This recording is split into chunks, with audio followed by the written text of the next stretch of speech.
Mas antes de eu começar a falar propriamente do tema festas bíblicas, eu gostaria de orar para que nós iniciássemos este serviço, onde aqui não tem ninguém ensinando a ninguém, nós estamos estudando juntos a palavra do Criador. Amém?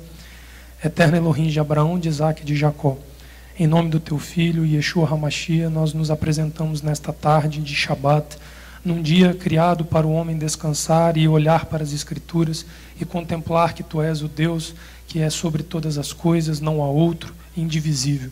Muito obrigado porque estamos vivos para viver estes dias.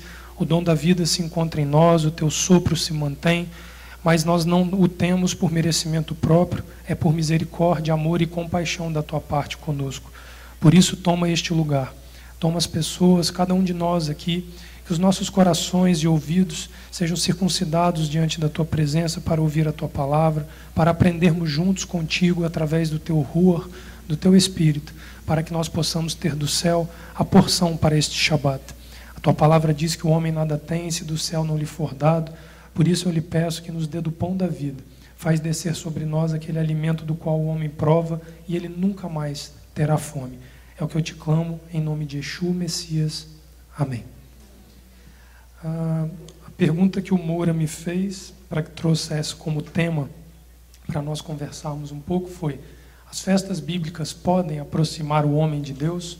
A resposta direta é sim, e elas não só podem, como elas são os mecanismos pelos quais o Eterno criou a aproximação entre o homem e ele pós-queda. E aí você pode me perguntar: mas Leonardo, por que você faz essa afirmativa tão direta quanto a isso? Porque não requer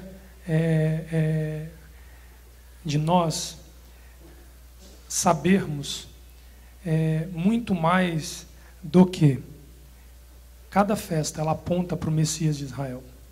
O objetivo da celebração de cada festa bíblica instituída por Adonai no deserto do Sinai aos filhos de Israel e aqueles que estavam aderidos a Israel, porque lembrem-se que na saída do Egito haviam os judeus, os hebreus ali até então chamados hebreus, mas ali tinham uma multidão de povos que creram e temeram as maravilhas do Eterno na terra dos Mizraim. Creio que a pronúncia correta seja essa. Temos um habitante de Israel aqui no nosso meio. Se eu falar alguma coisa errada, por favor, me corrija, por gentileza. Eu tenho aprendido hebraico sozinho, então a gente apanha um pouquinho. Então, tratando dentro desse critério, o Messias de Israel, ele é visto e ele é o objetivo de cada cerimônia festiva prescrita na palavra de Adonai. E nós precisamos tratar isso de uma forma muito natural, porque se nós olharmos para as Escrituras Sagradas com dúvidas se ela se aplica ou não à nossa vida, nós estaremos botando em xeque a nossa fé. E interessante que a palavra fé, ela não traduz o verdadeiro significado do que quem a escreveu deseja se fazer entender. Fé no hebraico, a palavra foi usada, traduzida como fé, é emuná. Emuná é uma palavra que vai muito além de crença, de acreditar, de crer. Emuná, se nós pudéssemos talvez tentar defini-la como uma palavra, seria adesão. Imagine que você entende o anúncio da palavra de Adonai, quando ele diz que o justo, ele será justificado pela fé. Isso é um versículo que todos nós conhecemos desde muito tempo. Mas imagine você encarar da seguinte forma: o justo será justificado pela sua adesão ao Criador. Observa que vem um peso de uma responsabilidade quando nós dizemos que nós temos fé em Deus.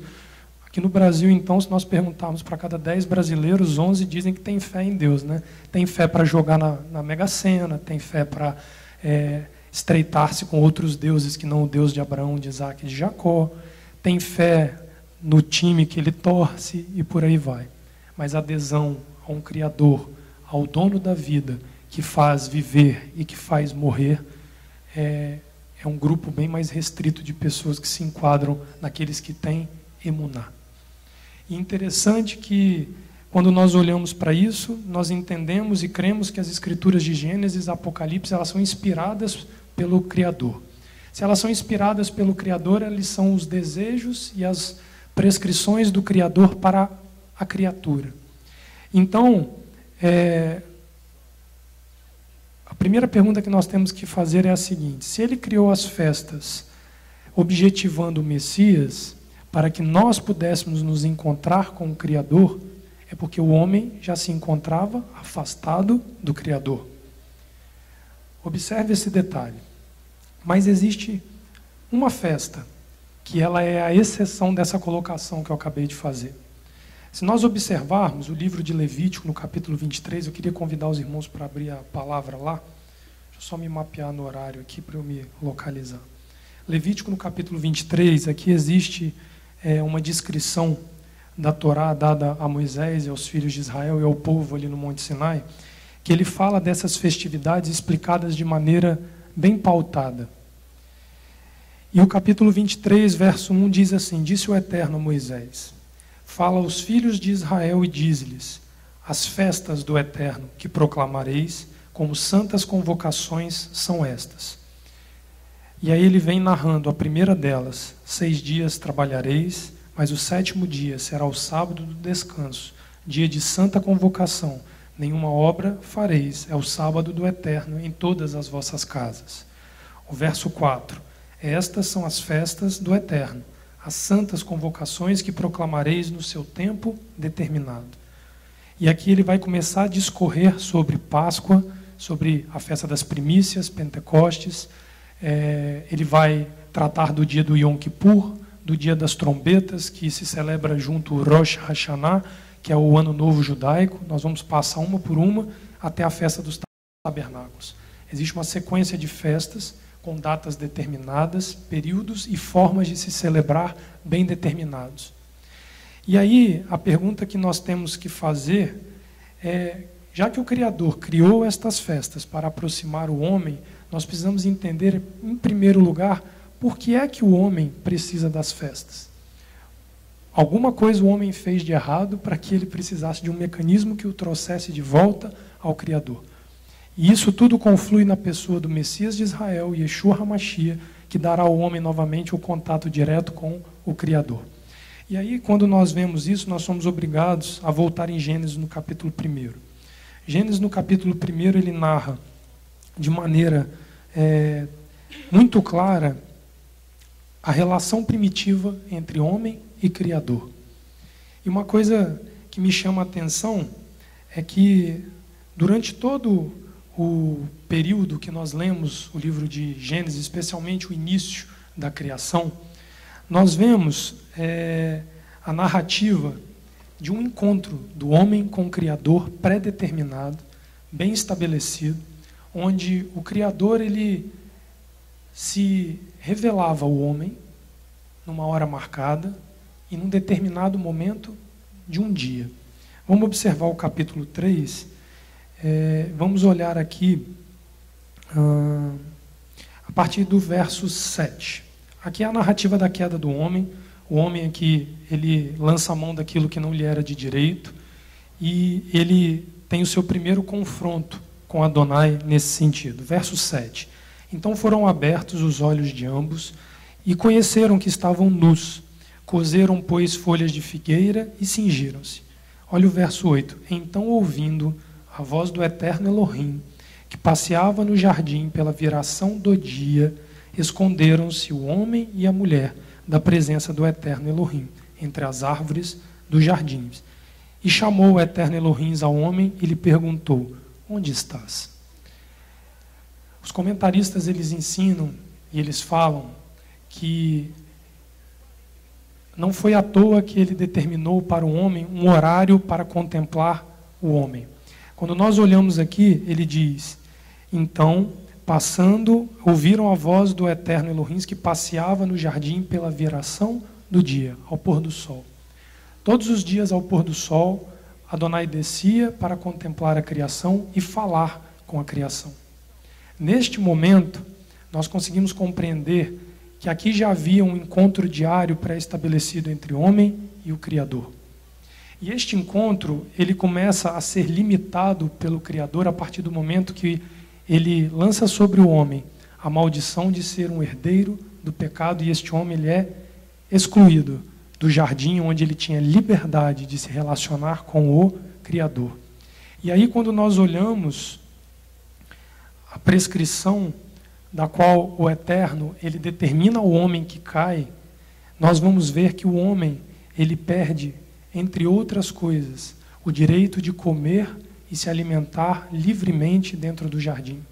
Recai sobre ele a responsabilidade de ter que lavrar, plantar, cuidar e colher deste campo. Deste momento em diante, nós vemos o homem privado de um relacionamento íntimo com o Criador. E a Bíblia daqui para frente, ela vai procurar tratar situações que nós vamos conseguir enxergar em todas elas a tentativa do Criador de mostrar ao homem que ele estava dando um meio para o homem voltar a se aproximar dele. Então, partindo deste princípio, nós vamos ver aqui no capítulo 3 ainda, ele diz assim, verso 17, ao homem disse, por que destes ouvidos à voz da mulher, e comestes da árvore que te ordenei, dizendo, não comerás dela, maldita é a terra por sua causa, em fadiga comerá dela todos os dias da sua vida. Então, a partir desse momento, o homem se torna responsável para se manter. Ele precisa agora ser um trabalhador, um lavrador da terra para plantar e para comer. E interessante que quando nós começamos a ver a questão das festas, nós vamos ver que existe um tripé de festas, onde a Torá prescreve ao homem subir a Jerusalém 3 vezes ao ano. O homem sobe a Jerusalém 3 vezes ao ano, nós vamos ver mais à frente, em 3 festivais, que tem um cunho e tem uma característica totalmente agrícola.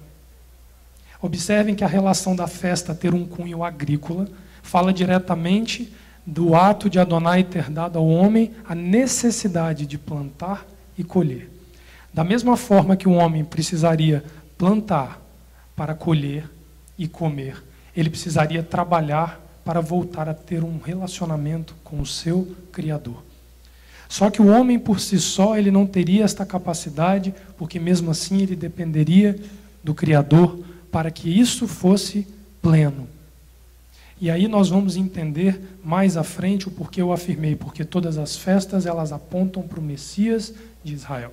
E aí nós vamos entender que nos primórdios as festas elas são dadas ao homem para que o homem vislumbrasse a vinda de um Messias que determinaria definitivamente a possibilidade do homem se voltar para o Criador.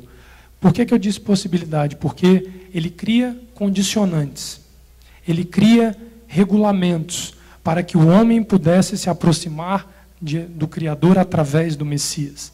E esses são os mandamentos que Moisés recebe ali no Monte Sinai. Então, quando ele recebe aquele compêndio chamado de Torá, e da Torá derivam todos os ensinamentos dos profetas, dos salmistas, da Brit Hadashah, da Segunda Aliança ou Segundo Testamento, nós entendemos que, conhecendo o princípio de todas as coisas, nós vamos conseguir entender como elas se desenvolveram e nós vamos conseguir conduzir a nossa vida diante do Criador, da maneira a qual assim Ele escolheu para o homem. Porque se nós observarmos aqui, nós vamos ver que cada festividade prescrita para ser cumprida como um mandamento perpétuo, um estatuto perpétuo, ela tem dia, ela tem hora e uma forma de ser celebrada. Então, eu vou tentar fazer uma pequena passagem por esses festivais para que nós possamos entender essas prescrições, vislumbrar o Messias de Israel e a oportunidade que temos através dele de adentrar a presença do Criador. E isso é uma coisa que o homem ele precisa se atentar de uma maneira vital, porque ele vai entender que não é de qualquer forma, não é de qualquer maneira, e não é da cabeça de cada um de nós que nós vamos conduzir uma vida diante do Criador. Se assim fosse, Babel não precisaria ter sido destruída. Se assim fosse, Noé não precisaria ter criado uma arca e uma multidão de pessoas ter sido julgada naquele dilúvio, o qual é narrado ali no Gênesis, logo após ali a queda do homem. E uma coisa interessante é que nós vamos ver permeando todos esses festivais prescritos pela Torá, a pessoa do Messias participando deles em vida, enquanto ele esteve ali. Nós vamos ver a pessoa do Messias revelada em Pêssar, na Páscoa. Nós vamos vê-lo revelado em Shavuot, que inclusive hoje ao pôr do sol é Shavuot. Tá? A festa de Pentecostes se celebra hoje, aos dias 6 de Sivan, onde se celebra, nós vamos chegar mais à frente, um dos 3 festivais que todos são convocados a subir a Jerusalém. E ele é revelado em Sukkot. Cada um com uma característica, cada um com uma premissa e uma forma. Mas o Criador, dentro de cada festividade, ele nos apresenta o Messias de Israel, dando ao homem a oportunidade de se relacionar novamente com o Criador, na intimidade. Então, quando nós vemos essas tratativas, nós vamos ver que as festividades bíblicas, elas não só elas nos dão a possibilidade, como elas são mandamentos. Aqui no capítulo 23 de Levítico, voltando lá no verso 2, nós lemos assim: as festas do Eterno, que proclamareis como santas convocações. Existe uma outra tradução que diz assim: os encontros com o Criador, que proclamareis como estatutos perpétuos. Essa palavra festa do Eterno, uma das formas de se entendê-la no hebraico é encontro. Ele aqui está determinando no capítulo 23 os encontros com o Criador. E interessante que a gente pode se perguntar, uai, mas só tem uma festa de Shavuot por ano. Só tem uma festa de Páscoa por ano e uma festa de tabernáculo. Será que a gente está restrito a 3 vezes por ano encontrar o Criador? Não. Mas nós não estamos licenciados de não comparecer nestes dias festivos. Esta que é a forma de nós enxergarmos isso. Então, quando nós olhamos a questão do encontro do homem com o Criador, nós vamos ver que o homem, ele recebe do Criador uma forma de se apresentar a ele. Uma coisa chamada sacrifício. E nós conversávamos no almoço, né, pastora, sobre isso ali um pouquinho, e muitas vezes nós olhamos para a questão de sacrifício com uma certa restrição, porque fala da morte de animais, fala de todo um ritual sacrificial, mas nós precisamos entender que quando ali o homem cai, a descendência do homem, mesmo antes de ter um conhecimento pleno da Torá, no sentido de ter uma Torá escrita em suas mãos como uma lei bem determinada, o íntimo do homem sabia que através de um sacrifício ele poderia se apresentar ao Criador. Observa que Caim e Abel, naquele conflito entre o sacrifício aceito e o sacrifício rejeitado, a questão toda está inerente naquilo que há no interior do homem. Nós vamos ver, ao longo de toda a Bíblia Sagrada, mas em especial os profetas gritando com a casa de Israel, dizendo assim: eu não aceito os seus sacrifícios de bode, de carneiros, as suas ofertas queimadas, uma reprovação. Mas ali nós precisamos entender que a reprovação ela estava vinculada a um ato ritualístico, ritual exclusivamente, que não vinculava aquilo e não traduzia aquilo que havia no coração do homem. Quando Caim ali, ele mata Abel, porque a oferta de Abel é aceita e a dele é reprovada, qual é a indagação que o Criador faz a Caim? Qual é a indagação do Criador para Caim? Se procederes bem, não serás aceito. E se procederes mal, não serás aceito, e o pecado jaz à porta, e compete a ti dominar sobre ele. Então o problema não foi se o sacrifício de um era mais perfeito ou mais valorizado do que o outro. Um era agricultor, o outro era um pastor. Mas o problema não se restringia à forma como Caim e Abel, não à forma, mas ao que eles apresentaram. Mas o coração de Caim não estava alinhado à sua oferta como a de Abel. O coração de Abel estava para a oferta dele. Então aí que entra a grande questão. Nós não estamos autorizados a deixar de cumprir as prescrições trazidas na Bíblia Sagrada, mas nós também não podemos fazer dela um ato de cumprimento por uma religiosidade e um ritual, sem haver um comprometimento interior no coração do homem, desejando se aproximar genuinamente do Criador. E é disso que as festas falam. As festas, vocês vão ver que o homem vai celebrar ela todo ano. Todo ano o homem vai repetir Páscoa, todo ano o homem vai repetir Pentecostes, e todo ano vai repetir Tabernáculos, vai repetir Yom Kippur, e por aí vai. O Shabat, como festa, como uma celebração, ele é repetido semanalmente. E isso é interessante, por quê? Porque o homem, quando ele entende que a fonte de vida do Criador para o homem, ela tem uma inesgotável forma de dar ao homem a oportunidade de viver, isso vai fazer o homem buscar a presença do Criador, independente daquilo que o homem ache ou deixe de achar que é correto ou não. Quando nós entendermos que viver uma vida de aproximação do Criador, ela é aquilo que vai nos dar a vida e que vai nos permitir gozar de uma vida futura em eternidade ao longo dele, nós vamos ver que uma vida, Moura, de 70 e poucos anos, que hoje é a média de um brasileiro viver, ele é um preço curto quando a gente compara com o que nós vamos receber em uma eternidade. Então, se nós abrimos mão de 50, 60, 70 anos de vida fazendo aquilo que nós desejamos, para aquilo que o Criador nos diz que nós devemos fazer, em prol de uma vida eterna, é uma forma de nós encararmos as dificuldades que temos de aceitar o cumprimento de mandamento. E cumprimento de mandamento não está ligado necessariamente a uma vida de religiosidade. O religioso, por si só, ele é aquele que por fora tem uma capa que parece o ideal, mas por dentro ele não tem a sua vida condizente com aquilo que ele aparenta. Quando nós olhamos Mateus capítulo 23, nós vemos ali Yeshua fazendo uma severa restrição aos fariseus por conta disso. Observem que ele não os reprova por ser fariseu, mas ele os reprova por não ter uma vida alinhada com aquilo que eles dizem ser. Olha Mateus capítulo 23 com calma e veja isso. Quer ver um exemplo disso? Yeshua vinha e curava uma pessoa. Nós vimos isso nos evangelhos com repetição. Mas ele dizia, vai ao sacerdote, diz a ele o que aconteceu e entrega a sua oferta no templo.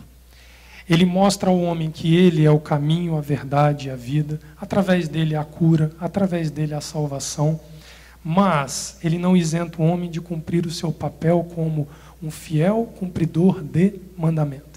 Vocês lembram quando ele nasce, o que José e Maria fazem? Eles levam uma oferta de um rolinho e de uma pombinha, certo? Era a oferta do pobre. Porque se você olhar na Torá, a Torá ela tem um padrão de justiça divino.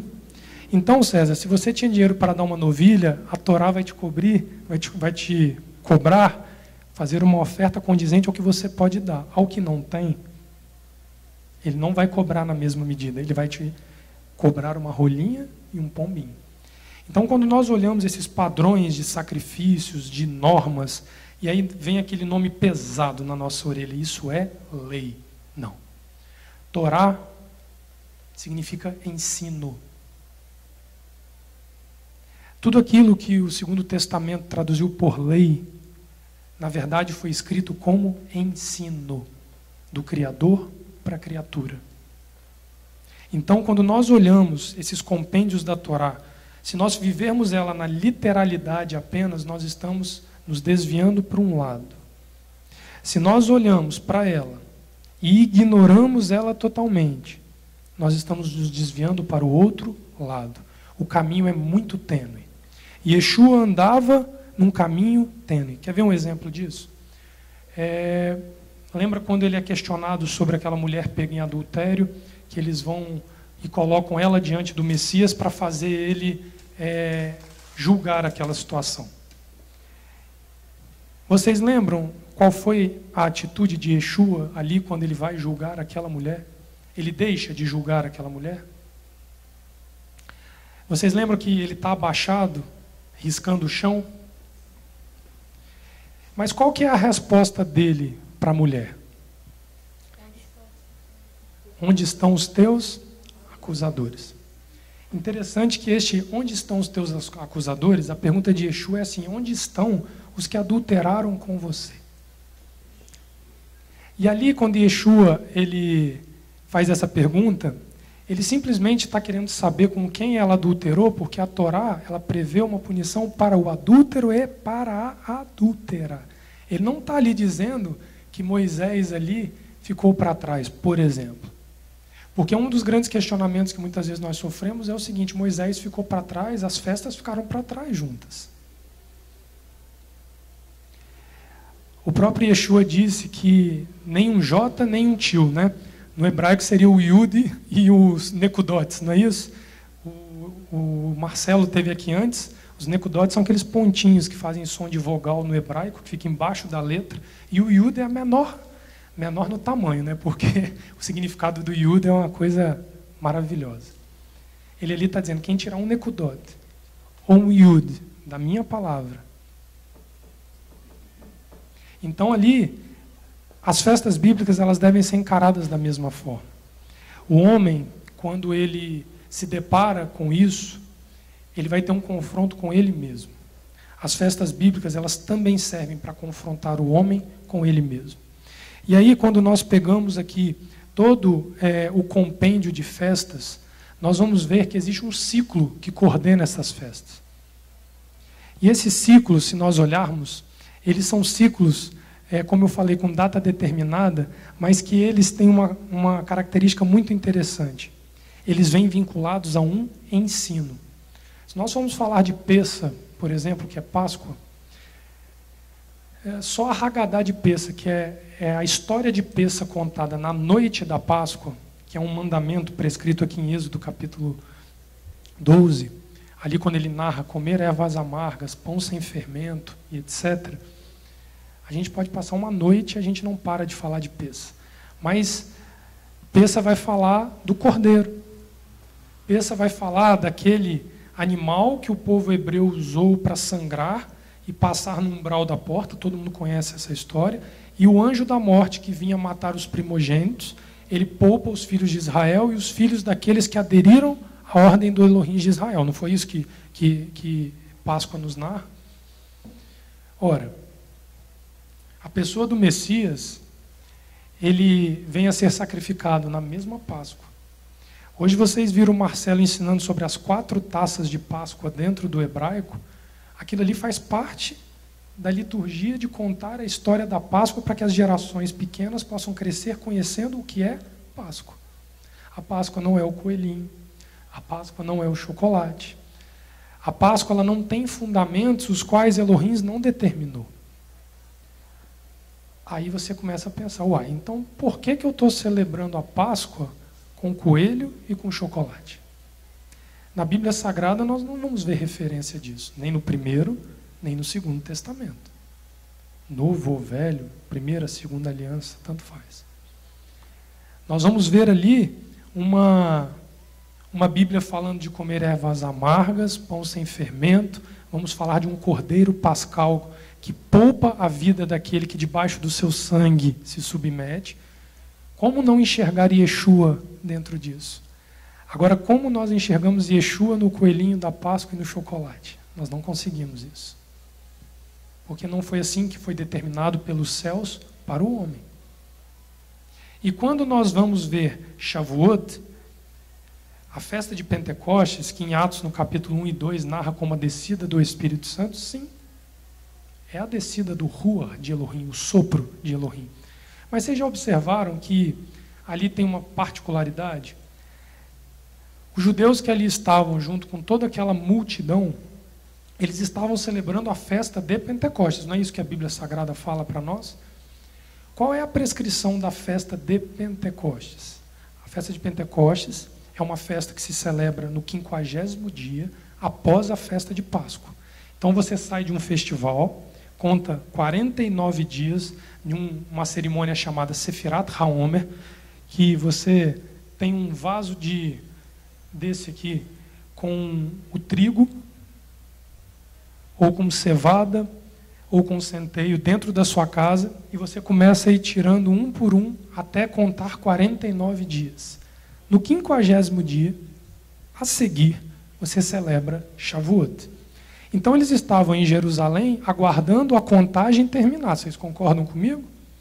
E de repente, no dia de Shavuot, da festa de Pentecoste, que por coincidência é hoje à noite, eles recebem dos céus uma voz que fala na língua de cada um daqueles que ali estava, e todos ficam maravilhados com o que essa voz falava. E interessante que quando nós olhamos, a exegese hebraica, ela consegue fazer uma contagem que nesses 50 dias entre a saída do Egito e a festa de Pentecostes, eles recebem no mesmo dia a Torá pelas mãos de Moisés no Monte Sinai. Você partindo do princípio de que Shavuot, que no hebraico significa semanas, é o plural de semana em hebraico, você recebe as tábuas, esse compêndio de ensinos do Criador para que você se aproxime dele. Alguns 1000 anos depois, o Criador, ele, em alta voz, ele fala para todos, em todas as línguas, para que os seus ensinos fossem conhecidos por todos. Agora, precisou de um Messias fazer o seu papel perfeito como Cordeiro Pascal, para que nós chegássemos a Pentecostes de uma maneira plena.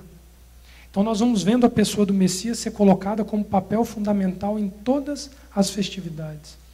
E uma coisa interessante é que um dia eu fui abordado por uma pessoa que virou para mim e falou assim: mas deixa eu te fazer uma pergunta. Você está dizendo, então, que todo ano eu tenho que celebrar Páscoa, fazer uma contagem até Pentecostes, e lá no segundo semestre, no outono em Israel, eu tenho que celebrar Sukkot. Eu falei, não sou eu que estou dizendo, a Bíblia é sagrada. E aí ele se encontra naquele ponto que muitos de nós nos encontramos. Está prescrito, está determinado, mas eu tenho a opção de aderir ou não a estes preceitos. Mais interessante que essa mesma pessoa que me fez essa pergunta não deixa de comparecer em uma das festividades. Aí eu olho para ele e falo assim, você já respondeu a sua pergunta para você mesmo? Porque eu não tenho a capacidade de mudar a cabeça de ninguém. A Bíblia diz que conhecereis a verdade e ela vos libertará. Páscoa fala de uma libertação. Só que é interessante que Israel ele tem uma promessa quando ele sai de Páscoa. Chegar à terra de Canaã. Mas tinha um lugar que eles precisavam passar antes. Tinha um deserto. Porque por mais que eles fossem o povo escolhido e tivessem uma promessa de Abraão que durou 400 anos para ser cumprida, eles precisavam passar por um processo de aperfeiçoamento como indivíduos para herdar uma terra.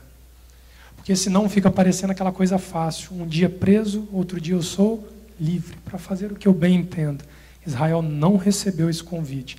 E os que estavam juntos de Israel, temendo o mesmo Deus de Israel, também não tiveram esse mesmo convite. Eles são convidados a um deserto, onde eles recebem ensinos do Criador, que tem força de matrimônio com o Criador. Vocês vão ver que Êxodo capítulo 34, quando Moisés ali está intercedendo pelo povo, antes da volta de Moisés com as segundas tábuas, né? Porque vocês lembram que o pecado do bezerro de ouro, ele quebra as primeiras tábuas, e aí depois ele desce com as segundas tábuas. Nesse momento, ali existe uma das citações em Êxodo capítulo 34, que tem alguns atributos dados por Moisés ao Criador. E um deles é dar um atributo de matriciador. O Criador na forma daquele que gera vida. Então, quando nós vemos todo esse processo de ensino da palavra do Eterno, moldado pela Torá com os seus mandamentos e atingindo a sua plenitude pela pessoa de Yeshua HaMashiach, Jesus o Messias, nós entendemos o modelo que o Criador nos deu de nos aproximar dele. E aí é interessante que eu falei que são festas agrícolas. E uma coisa, é um processo que o homem precisa viver para que ele consiga se aperfeiçoar a ponto de se manter na presença do Criador.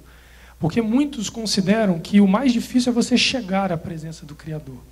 Israel ali foi provado, Deuteronômio se eu não me engano, no capítulo 7 de Deuteronômio, diz assim, que eu vos levei para um deserto, para os humilhar e para os provar, e conhecer o que havia em vosso coração. Sustentar-se no deserto de pé é muito mais difícil do que apenas ser liberto do Egito. Ser liberto do Egito foi uma ação de força de Adonai, com mão forte, braço estendido, e arrancou Israel do Egito. Isso é Páscoa. É a celebração, Pessa no hebraico significa passar sobre. É quando o anjo da morte passa sobre a casa dos hebreus e daqueles que aderiram e poupou a cada um deles. Só que você é convidado a um deserto para fazer uma aliança com o Criador. E lá no final do ciclo agrícola você é convidado a apresentar frutos. Essa é a festa dos tabernáculos, ou festa das cabanas, ou festa de Sukkot. Então você imagina o que é um processo na vida de um homem, de uma mulher, que deseja se aproximar do Criador, e anualmente ele celebra a libertação, a aliança e os frutos com este Criador. Essas são as 3 principais festas e que sustentam o compêndio de festividades prescritos na Torá. E interessante que quando nós vamos vendo o avançar da Torá nesta relação do homem com o Criador, nós vamos ver que intimamente as festas falam tanto exteriormente como interiormente ao coração do homem. Você imagina um homem que é um escravo como Israel era, só que ele é escravo da bebida. A bebida para ele é o Egito. É aquela mesma cadeia que prendia o povo, prende a vida desse homem hoje. E esse homem, ele é liberto da bebida. Esse homem se compromete a fazer uma aliança de vida e paz com o Criador, Shavuot, Pentecostes. E ele já é convocado a apresentar frutos deste processo de libertação que ele sofreu lá em Sukkot. Então nós vemos uma relação direta entre um ciclo agrícola, onde o homem ele fisicamente precisa fazer algo para que ele espiritualmente possa crescer e se desenvolver no seu relacionamento com o Criador. Então as festas elas têm essa grande importância. Em Números no capítulo 28, quando nós olhamos isso, eu vou responder aquela outra pergunta. Então são só 3 vezes ao ano que nós nos relacionamos com o Criador? Não. O relacionamento com o Criador ele é diário, ele é semanal, ele é mensal, ele é anual, e ele ainda tem encontros especiais com o homem a cada 7 anos e a cada 50 anos. Essas prescrições bíblicas, elas são marcos de tempo para o homem conhecer o tempo do Criador. E o desvio na nossa cabeça dessa questão de entender o tempo do Criador, ela é muito mais sutil do que a gente pode pensar. Por exemplo, que horas começa o dia no Brasil? 00:01, não é isso? O primeiro minuto da meia-noite começa o relógio. Então nós somos guiados, nós somos coordenados por um relógio que todo dia à meia-noite diz 27 virou 28, não é isso? A nossa vida ela gira em torno disso daí. O Criador não funciona dessa forma. Se nós olharmos Gênesis no capítulo 1, no ato da criação do homem, até o ato da criação do homem, vocês vão ver a narrativa dos 6 dias, onde ele encerra cada ato de criação assim: e foi tarde e manhã, primeiro dia. E foi tarde e manhã, segundo dia. E foi tarde e manhã, terceiro dia. Ou seja, o pôr do sol marca, segundo o padrão criacionista, a virada de um dia para o outro. Por isso que eu disse, hoje à noite é Shavuot. Porque ao pôr do sol deste sábado que nós estamos, o dia se encerra, o 7º dia se encerra e o primeiro dia da semana se inicia. É uma inversão na nossa cabeça, vocês concordam? É um ritmo de entendimento de um ciclo contado por Adonai de uma forma que vai de encontro àquilo que nos rege. Vocês lembram Moisés no Salmo 90, o que é que ele fala? Ensina-me a contar os meus dias para que eu alcance um coração sábio. Saber contar os seus dias, que ele está fazendo referência no Salmo capítulo 90, é uma direta de Moisés para aquele que estivesse ouvindo o seu discurso, para se lembrar de contar os dias, as semanas, os meses e os anos, conforme a Torá nos ensina. Isso é fonte de sabedoria para o homem. Agora, a grande questão é o homem se deparar com isso e o homem optar por conhecer Adonai ou se enganar que conhece o Criador. E você vai ver que Yeshua, ele sobe à festa da Páscoa, ele ensina na Páscoa, ele faz um relato sobre ser um pão, do qual aquele que come nunca mais terá fome. Vocês vão ver ele subindo de maneira grandiosa à festa de Sukkot, onde ali ele se anuncia: eu sou a água da vida, aquele que bebe dessa água nunca mais terá sede. Vai ler no texto, é a festa dos tabernáculos. Ele subia para Jerusalém. Yeshua, dentro da própria Bíblia Sagrada, mas se nós olharmos também um contexto histórico, ele não era um homem acomodado. Ele andou o tempo inteiro. Ele ensinou por onde ele foi. Ele ia a cada comunidade, a cada sinagoga, ele ia buscar almas através do seu ensino, resgatando a casa de Israel e aqueles que aderiam à casa de Israel. E aí, quando nós vemos a pessoa do Messias se preocupando em subir a Jerusalém,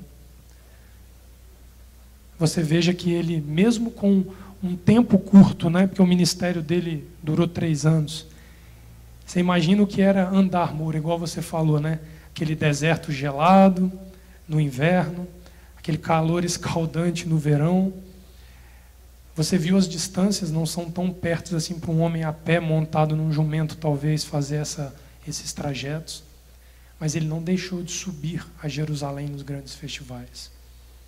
Ele não deixou de cumprir aquilo que como preceito foi dado ao homem para se aproximar do Criador, sendo ele o filho do Criador. E aí a gente se pega olhando para o filho do Criador subindo para celebrar, e nós estamos titubeando entre celebrar ou não celebrar. E aí você pode fazer a pergunta: mas eu vou ter que ir para Jerusalém todo ano, 3 vezes, pegar um avião, subir? Não é esse o propósito. Não é esse o propósito. Abra o Salmo 122, por favor.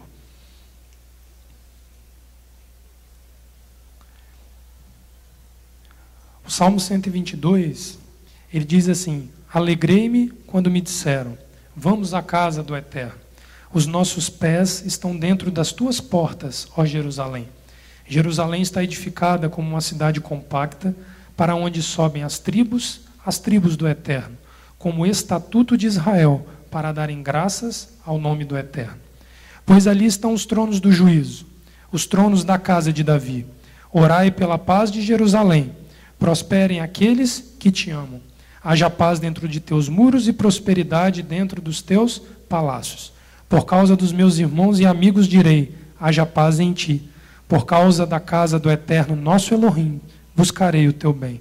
Observa que quando ele faz esse hino de adoração ao Eterno, se referindo a Jerusalém, esta subida a Jerusalém, ele está demarcando o tempo dos festivais. Mas eu fiz aquela pergunta: e nós que não estamos aptos e possíveis a comparecer lá nos festivais? Vira as páginas, vamos no Salmo 137. Ontem eu passei por ele um pouquinho aqui, quando eu cumprimentei os irmãos aqui ontem à noite. Se nós tivermos o sentimento que o salmista tem aqui no Salmo 137, o nosso coração está dentro de Jerusalém. Mesmo que aqui no Brasil, a alguns milhares de quilômetros de distância. Óbvio que quem tiver a oportunidade de ir e pisar a cidade de Jerusalém, você terá uma oportunidade singular na sua vida, que faça uma vez na vida.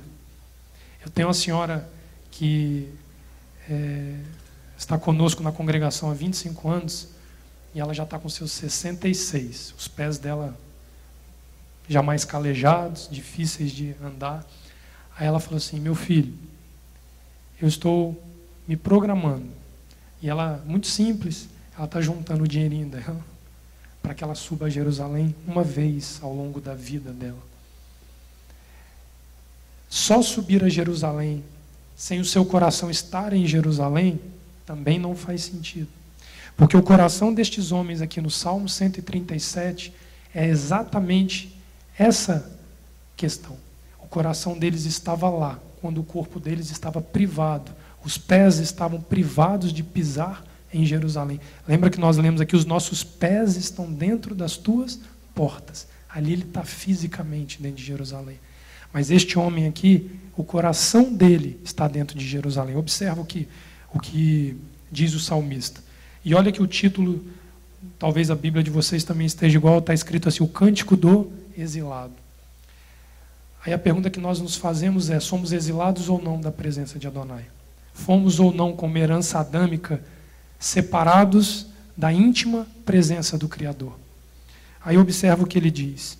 Junto aos rios de Babilônia, nos assentamos e choramos, lembramo-nos de Sião.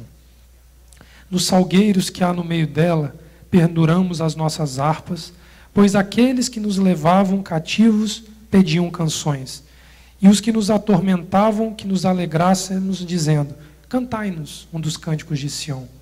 Mas como entoaremos o cântico do Eterno em terra estranha? Essa é a pergunta que nós nos fazemos. Como o nosso coração sobe a Sião numa terra estranha? E aí ele diz, se eu me esquecer de ti, ó Jerusalém, esqueça-se a minha destra da sua destreza. Apegue-se a minha língua ao paladar, se não me lembrar de ti, se não preferir Jerusalém a minha maior alegria. Lembra-te, ó Eterno, do que fizeram os filhos de Edom no dia da queda de Jerusalém. E aí ele discorre o final do salmo. Ele faz um voto de que a língua dele se prenda e não pronuncie mais, se ele esquecer do amor que ele professou por Jerusalém. E Jerusalém, ele nos faz arremeter especificamente, aqui quando ele diz os cânticos de Sião, ele está falando de Jerusalém.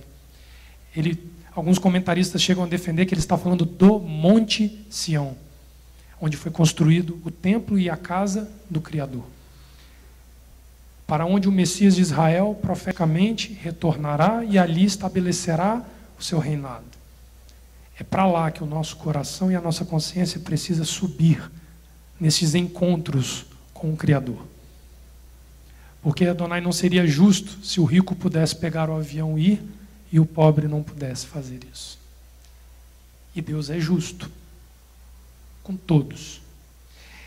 E uma coisa muito interessante é que uma outra pergunta que nós podemos nos fazer é a seguinte: mas se eu não sou judeu, eu preciso guardar estas festas? Nós somos homens e nós somos mulheres, criaturas criadas pelo Criador, antes de qualquer coisa. O Salmo 24, ele diz que ao Eterno pertence a terra e a sua plenitude, e todos os seus habitantes. Ele não faz restrição de nacionalidade quando ele anuncia o Salmo capítulo 24. Quando nós olhamos por este foco, o convite é para todos. E eu vou falar especificamente, um pouquinho aqui, sobre a festa de Pentecostes, onde demonstra para nós claramente um convite que em todas as festividades prescritas pela palavra do Criador, nós vamos enxergar em Deuteronômio capítulo 16, aqui é um exemplo, mas quando vocês olharem todas as outras festas, vocês vão observar que a Bíblia Sagrada ela nunca deixou de incluir o estrangeiro, aquele que não tem a nacionalidade, porque isso para Adonai sempre foi secundário. A guarda, o cumprimento e viver o mandamento sempre foi primordial para o Criador. Depois, nós podemos até discutir essas questões de nacionalidade, mas que para o Criador, ele olha para o homem como criatura e alma vivente que precisa dele para ter a fonte de vida. E olha o capítulo 16 de Deuteronômio, o verso 9, aqui ele está falando da festa de Pentecostes. Estou puxando a sardinha para ela, porque é hoje à noite, né, a gente pode aproveitar e aprender um pouquinho com ela. Ela diz assim: contarás 7 semanas. No dia em que começares a meter a foice na seara, começarás a contar as 7 semanas. Celebrarás então a festa das semanas, Shavuot, ao Eterno teu Elohim, com ofertas voluntárias da tua mão. Então, a primeira característica das festas é que você se apresenta com ofertas voluntariamente. Lembra das ofertas de Caim e das ofertas de Abel? Estamos falando da mesma coisa. Que darás segundo as bênçãos que o Eterno teu Elohim tiver te concedido. Então, é proporcional ao que você pode entregar. Alegrar-te-ás perante o Eterno teu Elohim, tu, teu filho, tua filha, teu servo, tua serva, o levita, o servo, a serva, o levita, que está na sua cidade, o estrangeiro, o órfão, a viúva, que estão no teu meio, no lugar que o Eterno teu Elohim escolher para lhe fazer habitar o teu nome, Sião. Então, em Sião, está convidado o hebreu, o não hebreu, o servo, a serva, o escravo, estão todos convidados. Adonai não faz restrição da participação de alma vivente nenhuma nas suas festividades, porque ele ama a todos e quer resgatar a todos. A oportunidade é igual para grego e para judeu. E aí nós vamos entender de maneira definitiva que a questão, através deste relacionamento, trata de incluir o homem e a mulher que assim desejar ser incluída. E uma coisa interessante é que existem 2 festas prescritas, tanto em Deuteronômio capítulo 16, quanto no Levítico capítulo 23, como em Números capítulo 28, que falam claramente para nós que são estatutos a sermos observados.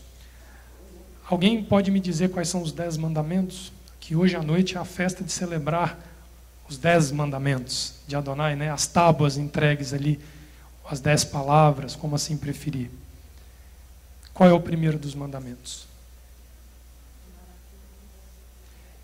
Êxodo capítulo 20 diz assim: eu sou o Eterno teu Elohim, que te tirei da terra do Egito, não terás sobre ti outros deuses. Esse é o primeiro. Eu sou o Eterno teu Elohim, que te tirei da terra do Egito, está falando de qual festa? Páscoa, certo?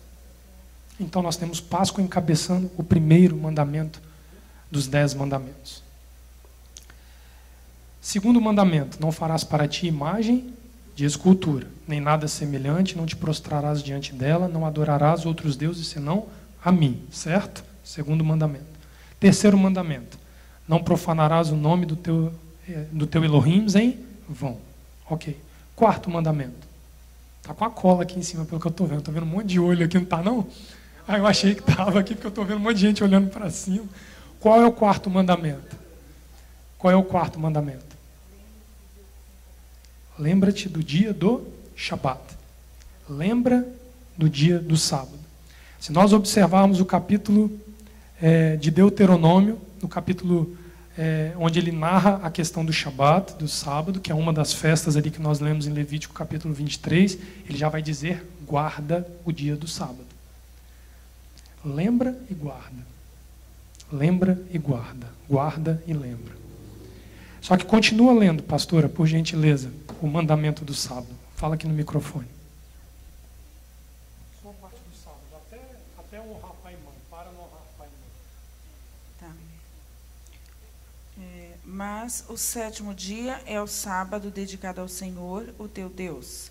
Nesse dia não farás trabalho algum, nem tu, nem teus filhos ou filhas, nem teus servos ou servas, nem teus animais, nem os estrangeiros que morarem em tuas cidades.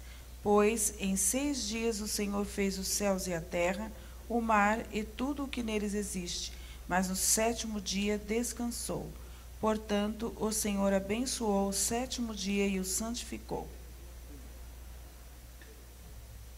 A segunda festa prescrita no Decálogo é o Shabat. E ela também tem uma convocação para que o estrangeiro compareça a guardar o Shabat.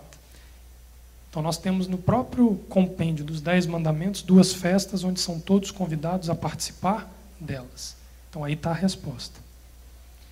E uma coisa interessante, que quando nós olhamos para essas questões que envolvem guardar mandamento, eu observei que nesses 2 dias de evento, né, hoje nós estamos no 3º dia, os palestrantes de quinta e de sexta, e até o de hoje de manhã, todos nos seus comentários levavam o ensino que eles estavam ali ministrando para questões escatológicas, né? Foi muito falado na quinta e na sexta-feira sobre isso. E aí eu queria convidar vocês aí a uma questão escatológica para falar das festas. Zacarias capítulo 14, por favor. Eu já estou quase encerrando. Zacarias capítulo 14 fala de um tempo vindouro, que aqui é uma opinião do Leonardo, que eu creio que está próximo. Esse tempo de estabelecimento e dos julgamentos de Adonai estão próximos da humanidade, porque a humanidade tem sido convocada, tem sido chamada a atentar aos mandamentos e a retornar para o Criador. Observe que eu estou dizendo a humanidade, eu não estou aqui colocando nenhum tipo de restrição quanto à nacionalidade, língua, cor, raça ou sexo, não estou falando disso. Estou falando de uma aproximação que a humanidade é convidada a ter do seu Criador através da pessoa de Yeshua, o Messias. É disso que eu estou falando. E aí nós vamos ver a narrativa aqui de Zacarias 14, ela é longa, mas aí eu vou querer pegar o verso 13 em diante para nós observarmos aqui um detalhe. Ele diz assim, Zacarias 14, verso 13. Naquele dia também haverá da parte do Eterno uma grande confusão entre eles. Eles são os remanescentes. Cada um agarrará a mão do seu próximo, cada um levantará a sua mão contra o seu próximo. Também Judá pelejará em Jerusalém, e se ajuntarão as riquezas de todas as nações circunvizinhas, ouro e prata, e vestes em grande abundância. Como esta praga, assim será a praga dos cavalos, dos mulos, dos camelos e dos jumentos, e de todos os animais que estiverem naqueles arraiais. Então é uma questão escatológica. Está falando de um tempo vindouro que ainda não se estabeleceu. Olha o verso de 16. E todos os que restarem, observa que restarem, aqui talvez ele esteja mal aplicado. Todos aqueles que subsistirem, todos aqueles que conseguirem se manter, de todas as nações, observa, de todas as nações que vieram contra Jerusalém, subirão de ano em ano para adorar o Rei, o Eterno dos Exércitos, e celebrar o quê? A festa dos tabernáculos. Então, até numa questão de princípio escatológico envolvendo a palavra do Eterno, as festas estão incluídas. Você já pensou em se apresentar numa festa a qual você nunca participou, nunca ouviu e nunca cumpriu? Que situação! Será que seremos um desses que restarem, se for a nossa geração? Se alguma das famílias da terra não subir a Jerusalém, olha a contrapartida, para adorar o Rei, o Senhor dos Exércitos, não virá sobre ela a chuva. Se a família dos egípcios, aqui vem a questão, é para todos. Se a família dos egípcios não subir, nem vier, cairá sobre eles a praga com que o Eterno ferirá as nações, que não subirem a celebrar a festa dos tabernáculos. Este será o castigo dos egípcios, e o castigo de todas as nações que não subirem a celebrar a festa dos tabernáculos. Observe que a prescrição da festa de tabernáculos, ela se repete lá na escatologia de Apocalipse também.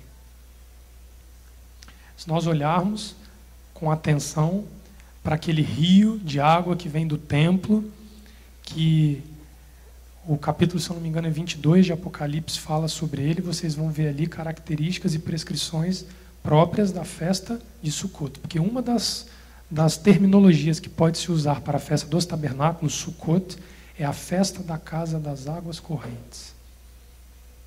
Porque do templo virá uma água que saciará a sede, dará vida e ninguém nunca mais sentirá sede. Vocês veem a inclusão das festividades dentro de todo o passear pela Bíblia Sagrada. É porque nós não temos tempo para tratar de cada uma delas especificamente. Mas cada festa tem uma prescrição, tem uma forma, tem uma data e tem um dia para ser estabelecido. Porque no final de todas as coisas, eu queria encerrar com Isaías capítulo 66. Isaías capítulo 66 também é uma palavra de futuro, uma palavra profética do que acontecerá nos finais dos tempos e de como o Eterno vai tratar a questão de Israel e das nações no final dos tempos. Nós vamos observar que pelo princípio utilizado por Isaías, nós vamos entender quando Paulo diz que haveria para os gentios uma oportunidade de ser enxertado como zambujeiro bravo na oliveira santa, Romanos capítulo 11. Porque muitas vezes as pessoas falam de Romanos 11 e gostam de falar lá do final, e todo Israel será salvo. Mas se você observar os versículos anteriores atentamente do capítulo, ele vai dizer que o zambujeiro, aquele que outrora era apartado da aliança entre Deus e Israel, ele vai ser enxertado na oliveira. E se você perguntar para qualquer geneticista, se você pegar eu falei com o Moura isso na hora do almoço, se você pegar um galho de laranjeira e enxertar esse galho numa goiabeira, ela não vai dar laranja, ela vai dar goiaba. Presta atenção. O fruto da oliveira é oliva. O fruto que está prescrito para Israel dar será o mesmo fruto que cada um que for enxertado em Israel também dará. Aí lá no final diz, e todo o Israel, mas já um Israel enxertado.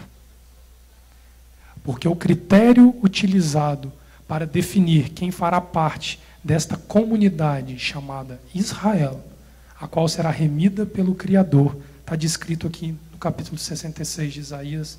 Vamos começar no verso 1. Isaías 66, 1 diz assim, assim diz o Eterno, o céu é o meu trono, e a terra o estrado dos meus pés. Onde está a casa que me edificareis? Isso aqui é um tom irônico da parte de Adonai para com o homem. Pode o homem construir uma casa para eu habitar? Não foi essa a pergunta que ele fez para Salomão quando ele constrói aquele suntuoso templo? Habito eu em casa feitas pelas mãos dos homens? Não é essa a interrogação que ele bota na cabeça de Salomão? Quando ele cria o tabernáculo para Moisés no deserto, ele diz assim, eu estou criando um tabernáculo para habitar no seio de vós. Ele cria o tabernáculo para o homem entender que o tabernáculo é o molde desta casa, onde Elohim deseja habitar. Quando a gente olha para o tabernáculo, ali está o padrão de santidade que o Criador deu para que o homem seja a sua habitação perene. E a festa dos tabernáculos é chamada festa das cabanas, onde diz que o Eterno irá tabernacular dentro de cada um de nós. Por isso é ela que vai ser celebrada lá em Zacarias capítulo 14. Porque é a festa que fala da plenitude, mas ela é o fim do ciclo agrícola. Ela é o fruto máximo que o homem tem para apresentar ao Criador depois de um ciclo de festividades.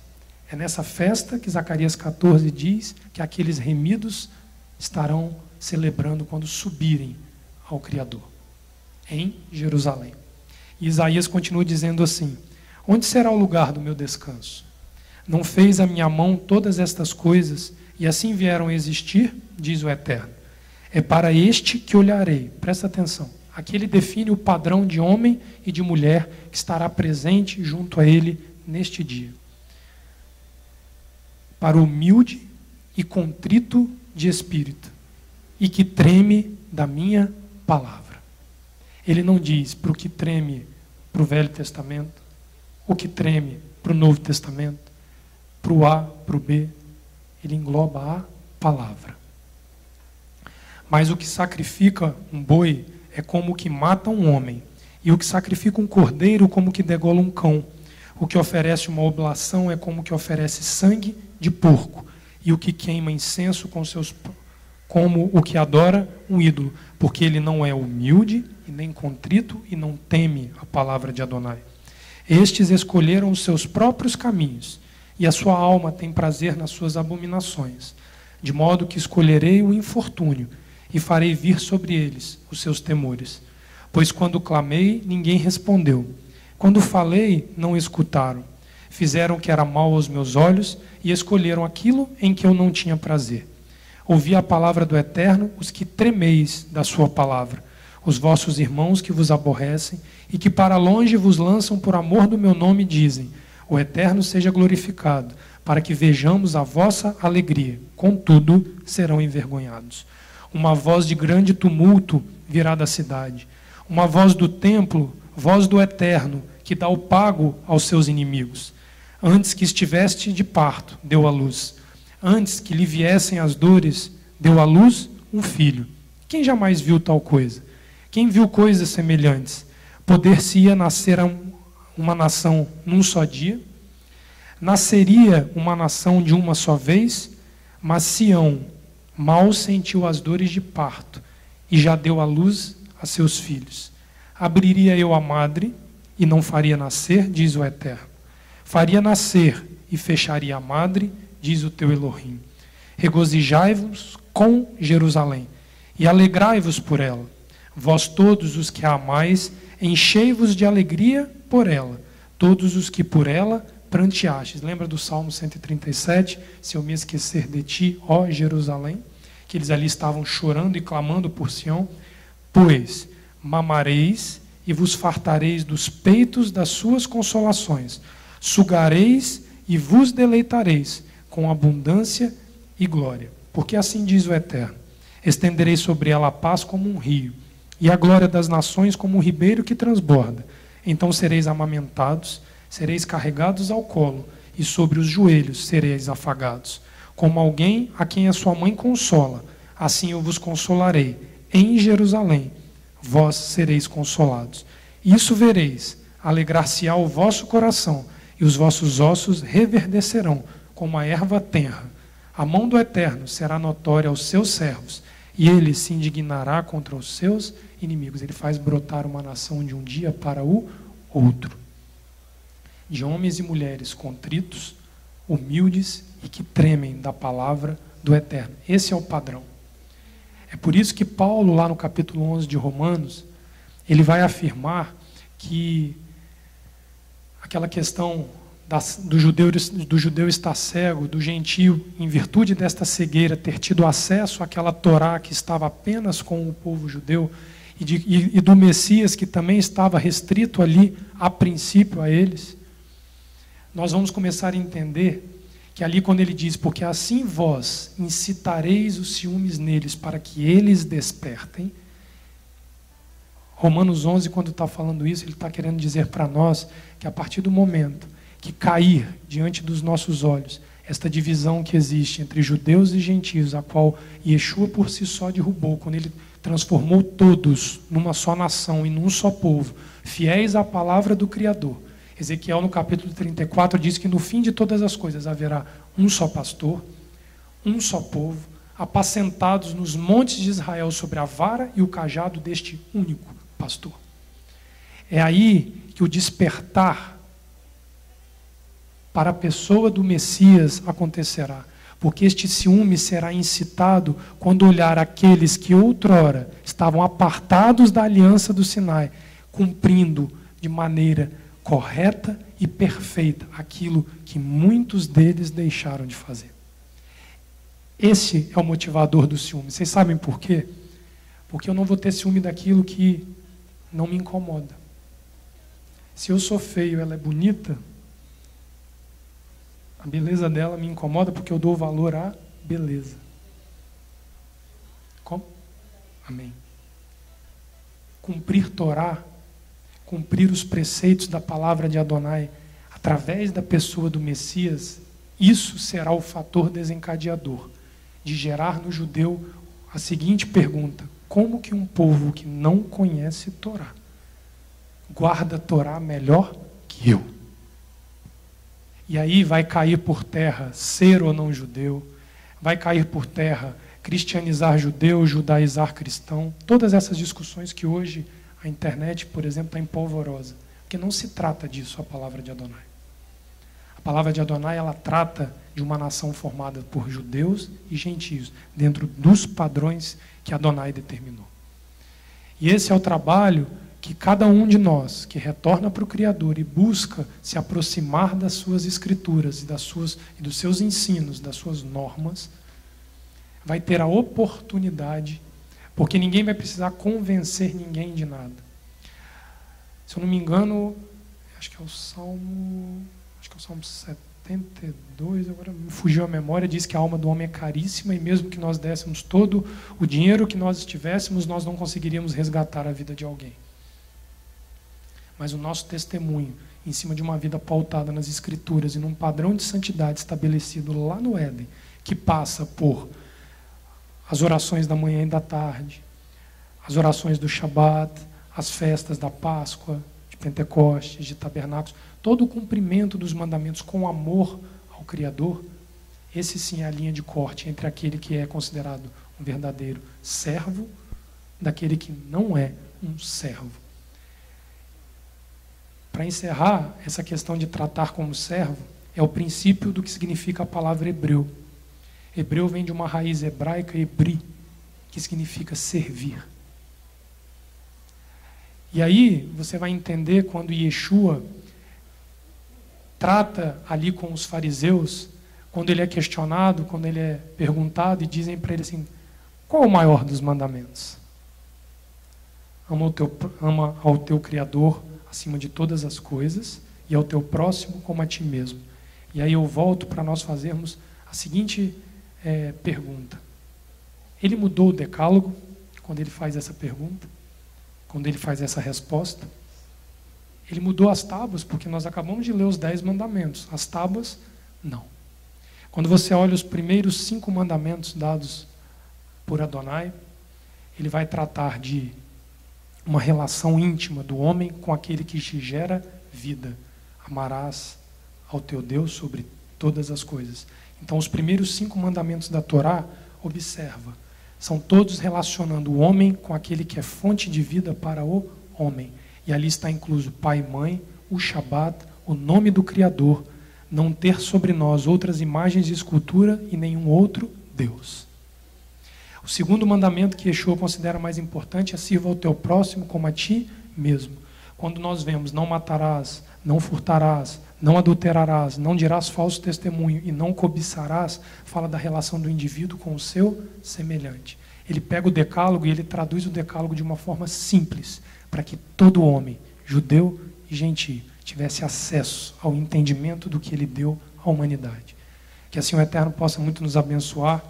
Eu acho que eu avancei um pouquinho na hora, Moura, me perdoe, pastora, mas eu fico muito feliz de ter tido essa oportunidade de estar aqui com vocês. A tenda de Abraão fica às ordens desta casa, dos irmãos, para que possamos juntos aprendermos e desenvolvermos o nosso princípio de vida junto ao Criador. Eu retorno para a Vitória daqui a pouquinho, deixo aqui com meus irmãos, meus queridos amados, todo o meu carinho, todo o meu amor por vocês. Tive um breve tempo, uma pequena oportunidade de estar aqui com vocês. Eu estou mais em contato com o Moura, conversando com ele, mas a tenda de Abraão está aberta a servir a qualquer um que assim desejar. Nós temos tido um trabalho de buscar trazer as Escrituras dentro dos moldes os quais elas foram dadas, de uma maneira aberta a todos. Aqueles que quiserem nos procurar, tem o site da loja, tem e-mail da loja. A gente recebe às vezes muita pergunta, procura alinhar um diálogo, uma conversa, para que a gente possa colaborar para que este reino venha a ser construído nos nossos dias e nós possamos participar do resgate da vida de pessoas que se interessam por buscar o Criador através da pessoa de Yeshua HaMashiach. Amém? Que o Eterno abençoe a todos vocês. Obrigado pela oportunidade. Amém? Muito obrigado, Moura.